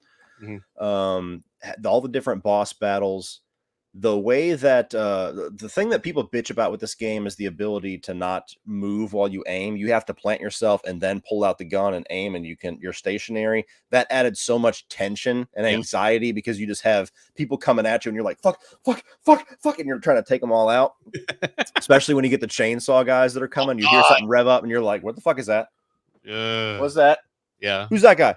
And so you shoot him and he gets back up and you're like, God, gotta reload. So I mean, just the village section alone has so much like iconic imagery for me, but the game just progresses in such a cool way. So you get to the castle and it becomes very dark and gothic, and then you get the action centric stuff on the island. And even for somebody who's never played Resident Evil and didn't know anything about the lore, this game really does stand on its own. So it was a great gateway drug for me, to the point where, I mean, I played this game on GameCube so much that I nonstop played it until I unlocked every single extra weapon. They had this mercenary mode. I played it until I S-ranked every single one of them. They had a skeet shooting mode where you would shoot these little targets and you would get bonuses for that. I literally 100%ed this game, which is something that I don't do very often until trophies took over. Yeah. But back in the day, you didn't have trophies. You didn't have any, stamp of approval for doing all this. It was just like, okay, you 100%ed it. Look all the time you wasted, idiot. So I played this thing and I got so sucked into Resident Evil that I then bought the Resident Evil remake for GameCube. And that was just like icing on the cake. I mean, that classic storyline, and they revamped it. The tank controls still kind of took some getting used to, but that was amazing. And then they had ports of the Dreamcast versions of the original Resident Evil 2 and 3. So I retroactively got to re-experience the era that I missed. Yeah. And ever since then, I've been a Resident Evil whore. I've avoided all like the weird offshoots like Operation Raccoon City and all the dead aims and all that. But the main storyline games, I have not missed a single one, to the point where now anytime they announce a new one, that's my most anticipated game of the year. I mean, with Resident Evil Biohazard, with the VR, that like was the scariest. I have yet to experience that. I bet it's terrifying. That's a you whole get sucked in so much that, dude, just the air in the room feels like breath. I remember playing it, and when you get sucked into the VR, like my wife is an asshole. She'd come over and she'd like poke me sometimes. So like you'd feel that the fan, like a little bit of air would hit your neck. I'm like, fucking stop! You're sitting there playing it. You're in the hallway. And that game was the scariest experience I've ever had. But even Resident Evil Village, I mean, it kicked off. I mean, we did all these collaboration videos and everything just because we wanted to talk about the series so bad. Yeah, and it's become my favorite game franchise. To where now they're back. Now they're back on top. They've remade their games in a fantastic way. The last two mainline games, 7 and 8, have been incredible. So it's all because of Resident Evil 4. That was a game that I did not see coming. I was just like, I'll play a little bit. I'll take it back to the video store. It'd be kind of cool. And it just literally changed my video game life and made me a fanatic of the franchise. Yeah, that's it. It's an awesome game. Like I said, I grew up with the first ones, and then I remember when 4 came out, I remember I had to buy a GameCube. Like, I gotta buy another console. Damn it! So I bought it, but I remember loving it. But I guess it's perspective, right? I started with the tank controls, and I was fine with that. But you started with 4, and at that time, I think it's one of the best controls for any game, in my opinion. From the reloading, the menu screen, I like how Leon can kick. Yeah, it's one of the best design games ever, and to go from that, especially for that weird ass fucking controller that the GameCube had.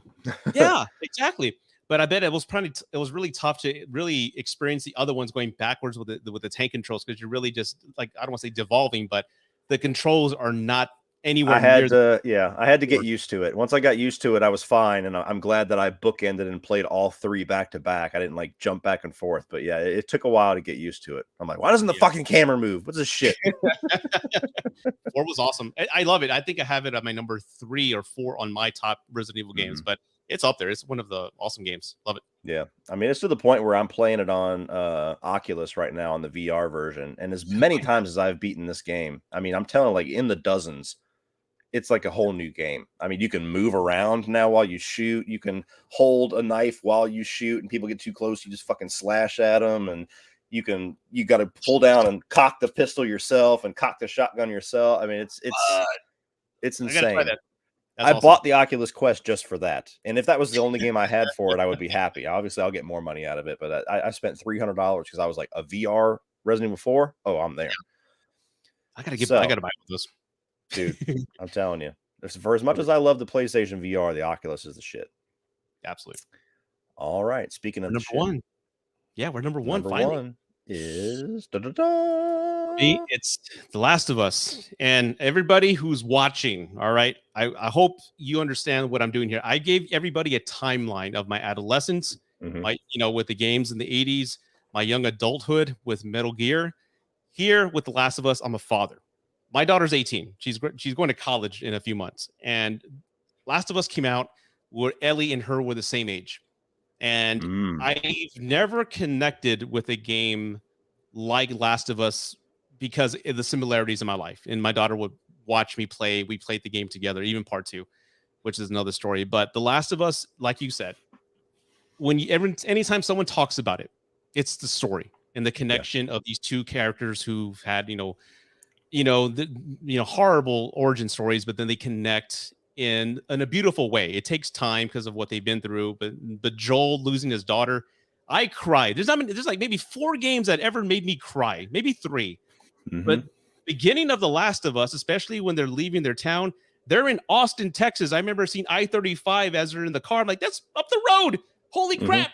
You see San Antonio. So I connected to it even more. Like, holy God, this is in Texas. So anyway, you've had those games. I don't know what the term is, but when you have somebody with you, you've got to protect. There's a certain game. Yeah. There you go. The fact that I'm escorting this young girl the entire time, I was so emotionally vested into protecting her at all costs. And at the end of the game, of course, you've described when the Fireflies, I was killing people left and right. I would have killed anybody to get to her. And I was crying while playing it when he picks her up from the operating table and he's running with her and you hear all the lights and the music swelling up and they're trying to get to the elevator. One of the most emotional, impactful moments of video game history for my life. The time for being a father with a 14-year-old daughter playing this game, I was so hooked to it, man. I would have killed anybody for Ellie. And the gameplay mechanics, everything was beautiful. And I hate scavenging in games, but in this game, they had the scavenging mechanics so well made that I was opening every drawer and every building and every city I was in, making bombs and doing whatever. And I just love how simple it was. It was a little tough at first, but you got the hang of it after a while. But the story was the best game ever. And for an adult man, for myself, I connected to it in a way I never thought I could. The emotional stakes were so high for me in that game. I didn't want nothing to happen to her. And that's why it's my number one. It's impacted me in my adult life. It's the best game. Absolutely. Yeah. It's one of those games that like my top 3 games of all time are all so amazing and so close. I feel like I might as well just say they're all tied for number 1 because when I try to say that Resident Evil 4 is better than The Last of Us, I'm like, but is it? And then I try to reverse that. And I'm like, but I don't know. Like The Last of Us is something else. The Last of Us is just an experience all on its own. There's nothing else like it. Yeah, absolutely. And I think, like you said, I think when we're introducing it, depending on how old we are, where we're at in our lives, I think games could impact us differently. Yeah, and I think that's why, as I mentioned, with the 1 through 10 that I've discussed, I mean, each of those things had a huge impact in who I am as a person now. But Last of Us, again, from an emotional standpoint, I love it. It's such a beautiful game. It's such a beautiful game. I played the original. I was living at home. And I played the original, and eventually I moved out finally and got my own apartment whenever I had enough money. And then they had The Last of Us remastered, and it came out at the same time that my brother was visiting for a week or so. And I kept I was like, dude, I'm about to pick up this game. Have you played The Last of Us? Oh my God, you got to play this one. And we played it on my PS4, and I was working construction at the time. So I was getting up at 1 a.m. sometimes and going off to midnight concrete pours and stuff like that. And I think that entire 3 or 4 days after I bought it, every single night I would go to bed, he'd be playing it, and I would wake up hours later to go to work, and he would still be up playing it because he was just so sucked in. And so he kind of we'd like compare notes. Like, what part are you at? Oh, to get the part with the brothers, the 2 brothers, and then the one kid turns into, oh my God, and we would just talk about it. And it was kind of something that we experienced, not exactly together, but kind of together. So it's I got a lot of memories with The Last of Us, but yeah, it's the only game. Even just hearing you describe that whole final stretch of the game, like Yes. it just gives me goosebumps. You know what I mean? All the way up to the point where he gets Maureen is her name, and she's like, "Just let me go. You'll just come after it." Yeah, and just that whole, you're just like, "Oh God."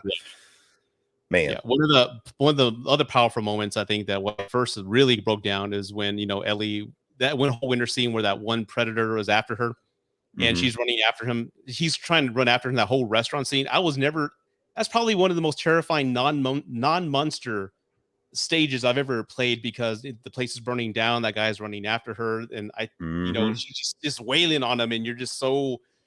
Oh God, get him, kill him. And then Joel shows up and he's hugging her. I got you, baby girl. When he says that, like, oh God, I'm done. Yep. That's like, broke down when I saw that. I just wanted to hold her. I go, come here. I got my daughter. I'm like, just come here. Just shut up. Yeah. It's so awesome, dude. But yeah. Let me call you Ellie. Let me call you Ellie. Yeah. That was so terrifying, man. Yeah. But yeah, it was. Gotta love it, man. My number one gotta be Metal Gear Solid. Gotta be Metal Gear Solid. This was a game, much like The Last of Us. I was not ready for Metal Gear Solid.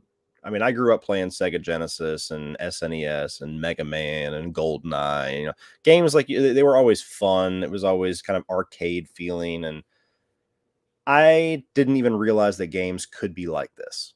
And I remember this was back in the day on PlayStation 1 where I think Pizza Hut or Domino's or somebody was having a thing to where you would order a pizza and they had a little demo disc that would come with it. Yeah. And the demo had like Tomb Raider 3 and Bomberman, and there was this game, Metal Gear Solid. And I remember I had played through all the other games. I was like, what the hell is this thing? And I put it on, and it was just so weird because I'm like, this is like a movie. This isn't a game. Opening credits, music, and the voices, that they don't sound like shit. What's going on here? And then you drop into that little first section of the game, and it's the top-down view, and you're walking around. And I do the same thing that probably everybody else did that played this. You walk up and you try to shoot somebody or punch somebody, and dun, dun, dun, dun, dun, and then everybody just keeps coming, and I'm like, what the fuck? So is it just, do I just keep killing them until I get a high score? What is this? Yeah. And then you finally, again, going back in the day, we didn't have message boards. We didn't have tutorials. You just turn the game on and you had to figure out that you're not supposed to get caught, motherfucker. You're supposed to sneak. You're supposed to walk past these people. That little exclamation point. Yeah, that's bad. And so I remember playing that opening section so many times and finally kind of getting the feel of the game. Okay, I have to sneak. I got to be sneaky. Yeah. I can crawl. oh shit, I stepped in a puddle and they heard it. And I remember I got in the elevator, and then you get up to this next area, which is the little helicopter landing place, and exploring that and the 4 or 5 different ways that you can get in and out of that place with the rats, and you're crawling through in first person, and you can find cardboard boxes at some point in the game, which I'm still on the demo, but we'll get to that. So I'm playing the demo, and I remember I kept getting further and further, and I'm like, this is like nothing I've ever played before. And you finally get to the point, right up to the point where you meet Meryl, and the demo cuts off. Oh, okay. Yeah. And I was like, oh, fuck, I forgot it's a demo. I got to play it again. And I played it again. And I probably played that demo opening section 24 times, just trying different ways to get into this place and exploring what's upstairs, what's downstairs, what if I go here. And it was unlike anything I'd ever seen before. And then eventually later on, maybe like a couple of months later, my birthday was coming around, and I remember my mom, for the few times in my life I can remember her being around, she gave me the choice, and it was like Sophie's choice, which is going to sound hilarious. She's like, I can only afford one game for your birthday. So what do you want? Do you want that Metal Gear Solid thing? Or do you want Rugrats Putt-Putt Golf? And I was like, ooh, damn. Metal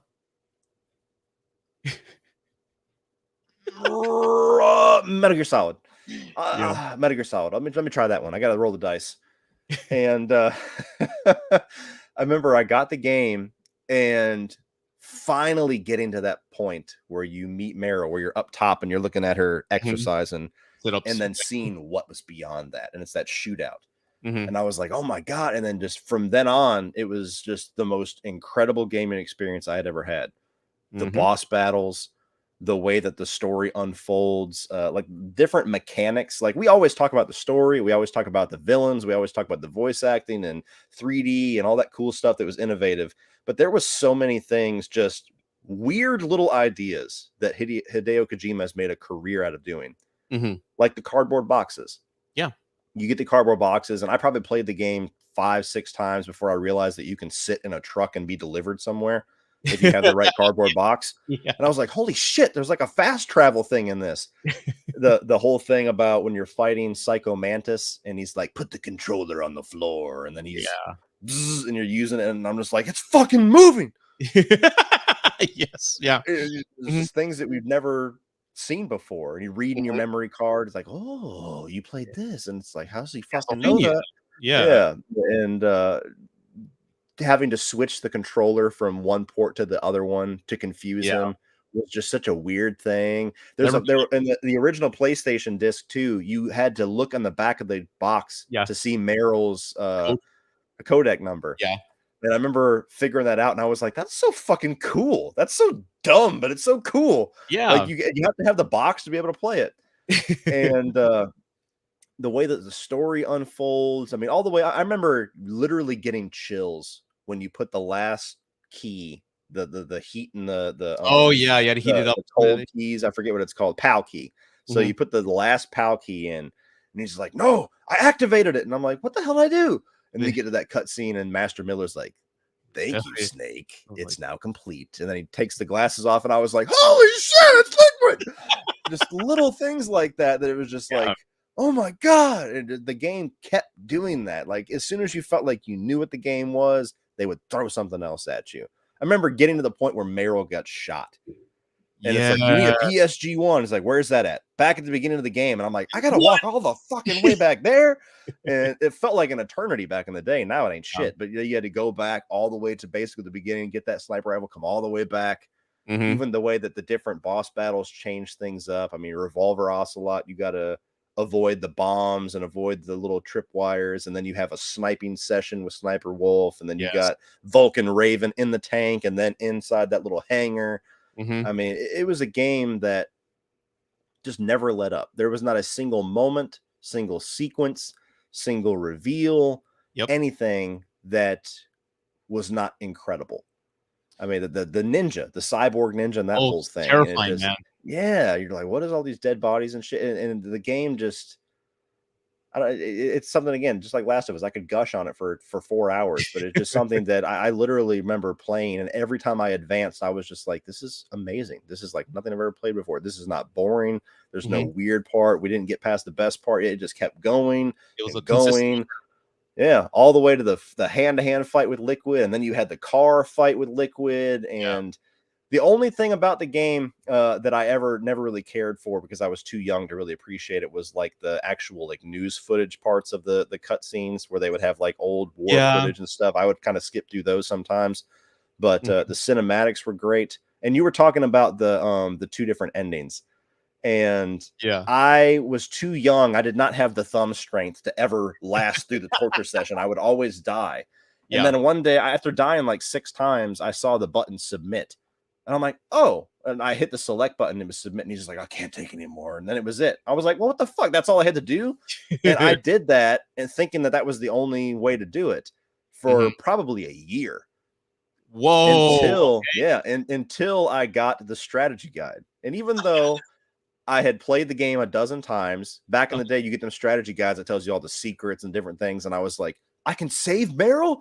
And by then, I got my strength there. So I was like, I made it. And then you get to experience the ketchup bottle thing where you break the bottle and make the guy. I'd never experienced that before. Yeah. And I had always just waited for Otacon to come. I didn't know there was another way.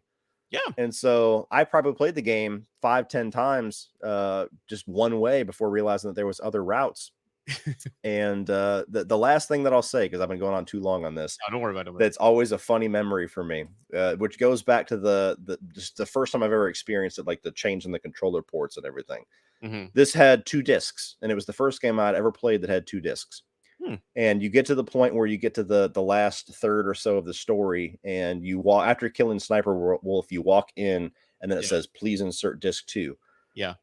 I kept turning the PlayStation off, opening it up, putting disc 2 in, powering it back on, and then it would go through the credits and it would say, please insert disc 1. You turned it off? What the? Yeah, I turned it off. And so as a kid, I was just like, you don't open the thing when it's spinning. That I was told that was bad. And so I did that like 5 times and I was getting so pissed. I'm like, what am I doing wrong? It says insert disc 2. And literally how I found this out. And I don't know how long it would have taken me. I don't even know if I would have ever finished this game had it not been for my little brother. I was doing this and he was running around, fucking around, and he stepped on my PlayStation. And he stepped on the open disc thing while it was in that spot. He stepped on it. And I was like, what'd you do? Yeah. Oh, shit. Yeah. And then I put it in and closed it. And I'm like, you're a genius. I got so many memories. That's hilarious, dude. Game. Yeah, I swear to God. I don't know if I ever would have finished that game because I would have been so like, why does it keep telling me to put the first disc back in? Oh man, you know what? When you say innovative and nothing like you never experienced a game like this before, like the catch-up thing, I remember that and it breaking the fourth wall. Yeah. I remember like if you wanted to see the lasers, you had to light a cigarette. Oh, that's different. And if you wanted to distract your enemy, you knocked on the door like, huh? What was that? Yeah. Footprints. And you step in a puddle, they hear the puddle, but it was really the first game where they can hear you or see your tracks in the snow. And the tracks went away as it continued to snow. I'm like, oh, you had to find Meryl by staring at all the soldiers' asses and finding the girl. Yes. And like at one point you said in the jail cell, I remember like he's talking to the nurse, I forget her name. And he's like, my arm hurts. You just put the controller on your arm and the controller vibrates to kind of massage your arm because you got arm injury. I'm like, that's so cool, man. Yeah. It had all these little neat ideas that no other game attempted to really dive into. And that just added to the experience for me. But again, I don't want to elaborate on anything you said. I already spoke on that, but it was a wonderful game. And how many games do that nowadays? None. Yeah, it's so weird. I mean, you have great games, but it's probably been since Metal Gear Solid 2 or Metal Gear Solid 1 where it really felt like nothing I'd ever seen before, like a whole new era. Yeah. You know what I mean? Mm-hmm. Yeah. There's no games. That's why it's always stayed at my #1 favorite game, because not only is it just endlessly replayable, but I just think about all the things that it did where it just felt like every 5 minutes it was blowing my mind with something new, where I'm just like, how did you even think of this? This guy's like decades ahead of this where we are at with gaming right now. Like I said, my Sophie's choice for my birthday was Rugrats Putt-Putt Golf or Metal Gear Solid. And Rugrats Putt-Putt Golf represents the entire era of video games that were. It's just goofy ass things that you do to have fun with little cartoon characters. And then there's Metal Gear Solid. You made the wise choice, man. Yeah, I did. There's a timeline out there. There's a timeline out there where you selected Rugrats and you never played Metal Gear somewhere else. Yeah. And I'm on the streets. I'm a crack dealer somewhere. I've lost my hair. Oh man. Yeah, probably. Yeah. The other thing, you remember when you had Sniper Wolf's scarf and you had it equipped and the wolf was like, they went up to you and the hearts. That's so little details like that, man. Like, come on. You had the stealth camo after you beat it once, and then the game was like really cool to play, because I remember one of my favorite things to do was just stand in front of somebody and then like click it off and click it back on, and he's like, huh! And just freak out. It was so cool. That I think there was a bandana for unlimited ammo. I mean, there was so many things that just it was endlessly replayable, just tiny little details. I'm like, oh, well, I'm gonna play through the whole game now with this little bandana on because it's different. So cool, man. Oh god, such an awesome experience, man. A great number one choice. Yep, absolutely. There's no other game, as much as I love especially the last couple I've talked about, there's no game that just blew my mind like Metal Gear Solid, to where it was just like, do you have any more surprises for me? Because I'm only about a third of the way through and I'm already like shaking with all the things that you've blown my mind with. Yeah. Oh man. Well, that's our top 10. Yeah, that was fun. Yeah, that was all. It was fun. That was a really cool little thing. Cool little journey there. Journey through a timeline of Rudy and a little bouncing back and forth on my crazy ass video game life. So this was awesome, dude. I mean, it was cool when you asked me to be part of this. I'm like, let me write it down, and I just kind of noticed how the cadence was from my childhood to now. It's like they're all very important, man. They're all innovative, and this was absolutely fun. Of course, there's like 10 more I could have put here, but these were the most pivotal. Yeah. Well, maybe we'll revisit it. Maybe we'll do the next top 10, something like that. Perhaps. We'll table that for the next time. So, well, we will wrap it up there because we've been live for an hour and a half, which is awesome. I didn't even know we were going to be able to talk that long, but we're some passionate mofos about our video games. Oh yeah. So, Rudy, on your channel, and this could be any of your social media platforms, what can we look forward to, or where can we find you as far as like what you have coming down the pipe soon? Okay. Well, everybody, of course, on my YouTube channel, I'm going to do more lives. Of course, I really enjoyed the spontaneous live that we did today before we got on here. So that was really fun. But you can find me on TikTok. I do a lot of advice segments where, after my divorce, I talk about that and relationships and dating. I'm really on that quite often. And also I have a podcast called the Gen X Podcast where me and my buddy Eric, we're two guys in our 40s, both divorced. We're talking about life, movies, things like that. So if you want to get a little bit more of me, but a little bit rated R Rudy, more fun stuff, listen Dirty to the Rudy. podcast. All the links are in my YouTube channel. And you can find me all over the place. But YouTube, I'm going to plan to do one video a month. I haven't come up with one yet because I just finished Metal Gear. But I'm coming up with some other ideas. But TikTok and on the podcast, you can mainly find me. Awesome. Well, as far as this channel, guys, I'm still kind of flying by the seat of my pants. I don't really have plans so much, but February is going to be a stacked month for video games. I mean, we've got Dying Light 2, Horizons Forbidden West, is it Shifu, which is like a martial arts game, and Elden Ring, all coming out within 3 weeks of each other, which is just an asshole move for whoever does these things. Like, damn well there's going to be like 4 months this year with nothing coming out. Why are you doing this to me? But nonetheless, you will get reviews for every single one of those games, however long it takes me to beat them or get far enough where I feel like I have my opinion solidified. So you will look forward to that on this channel. As far as my main channel, the movie channel, if you guys are finding me and maybe aren't familiar with me, this is your first time seeing me, I have a much bigger channel that I've been doing for about 5-6 years now, which is all about movies, a lot of horror movies and stuff. You'll be able to find links for that all over this channel. But as far as my plans for that, tomorrow I'm going to be reviewing the original Last House on the Left, which is going to be kicking off a Wes Craven review series. So that's the plan that I have right now. And other than that, before Dying Light 2 comes out, I'll try to think of something else to do on this channel to kind of bide time. But I'm just kind of thinking of random ideas to do throughout the week. Last time I did the Activision thing because that was the new news. Before that, it was top 10 most anticipated games. And then this was just a random idea that I had that I thought would be fun. And I was right. It was a lot of fun. So we will do something like this again. You'll see Rudy on this channel. Check out his links down below. And thank you guys for watching. And we'll see you later.